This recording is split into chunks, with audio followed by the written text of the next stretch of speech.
Bonsoir, nous sommes là aujourd'hui pour vivre ensemble la nuit du vendredi, communément appelée Goudi Adjuma.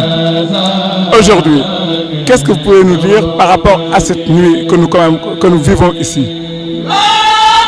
Oui, déjà, c'est un immense plaisir d'être là ce soir, d'avoir aussi participé à l'événement en tant que membre du pôle de communication de la Grande Mosquée Massalikul Jinan. Et donc c'est une nuit spéciale parce que c'est à l'honneur de Khadim Rassoul et c'est un digal du khalife général des Mourides. Et le plus important pour nous ce soir, c'est que tout le monde a répondu présent à l'appel. Je pense que c'est ça le plus important. Depuis vous qui êtes là depuis le début et membre aussi actif de la communication, du pôle de communication de Massalikul Jinan, qu'est-ce que vous avez dit aujourd'hui par rapport à ce travail que vous avez effectué depuis le début? Oui, en fait, tout le monde sait que le mouridisme est basé sur le ndigal. Et c'est important. Et c'est ce que nous avons suivi, tout simplement. Donc, ce fut un immense plaisir. Et puis, il faut rappeler aussi que c'est la première édition. Donc, il reste à faire les 14 régions pour le comité d'organisation. Et espérons que cela se passe aussi avec autant d'effervescence qu'à Dakar. Mais étant donné qu'il s'agit du ndigal du khalife général des Mourides, ça se passera ainsi, Inch'Allah.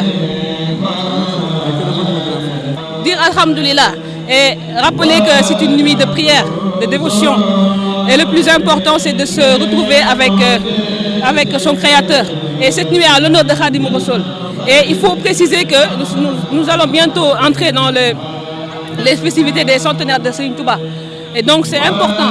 Voilà, nous nous projetons dans ça et espérons que voilà, tout le monde suivra, Inch'Allah. Merci Djawri. Assalamu alaikum wa rahmatullah.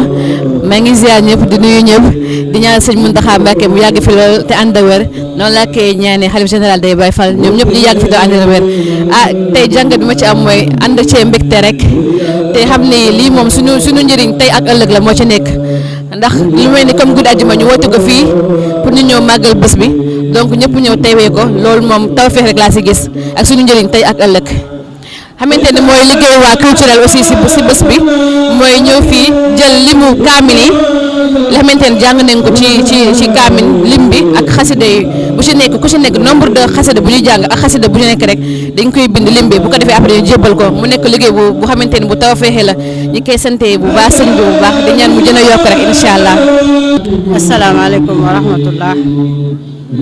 waa Grande Xidma Massalikul Jinan ñoo ngi leen di nuyu di leen ziar di leen jox seen wàccuwaay lu bare bari tey ñaanal suñu wasila Cheikh Mouhamadul Mountakha Mbacké Bachir yàlla na suñu borom yàggal ko fi lool te may ko wér ba lépp lu mu sumb naal ko ci liggéeyu maamam ji di Seexul Xadim suñu borom bàyyi ko fi màggale ko yàgg fi lool te wér Mbacké balay sax jëwriñ ginnaaw biñ la ziaree di ziar mbokku taalibe yëpp di ziaré mbokk taalibe bi nga àndal tamit di rafetlu liggéey bi am na solo macha allah yëg-yëg bi nag mun naa ne tey ku xool jëmm yi di dugg ak a génn ci biir jumaa ji di néegub suñu borom xam ne lépp lu fi jub ci alxuraanul karim lépp lu fi jub ci xasida li ñu naan lii dëgg rek mooy dëgg ndax it sëñ bi bëgg lu ñu lenn lu dul suñu tawfeex bëgg lu ñu lenn lu dul suñu yokkute kon amuñu lenn loo xam ne ñun ay taalibe yi nga xam ne loolu la ñu sëñ bi bëggal muy ndam ak mucc ak xéewal amuñu lenn loo xamante ne rek desel nañ ko sëriñ bi loolu dañ koy ñaanal rek fan mu gudd lool te it am nañ ci yëg-yëg ku fi dugg rek tey ci biir barab bi sa xol sedd na am na loo yëg am na looy jàngat ci bis bi tey kon lépp loo xam ne def nañ ko fi jàng ko ci xasida jàng ko alxuraan di ko ñaan mbokk taalibe yi indi xéewal bernde lépp yàlla nañu ko suñu borom nangul tey ñaanal sëriñ bi rek gudd fan ak wér gi yaram te di leen ñaanal bu baax a baax. Muhammadun min al ilahi bir rasul yatlubu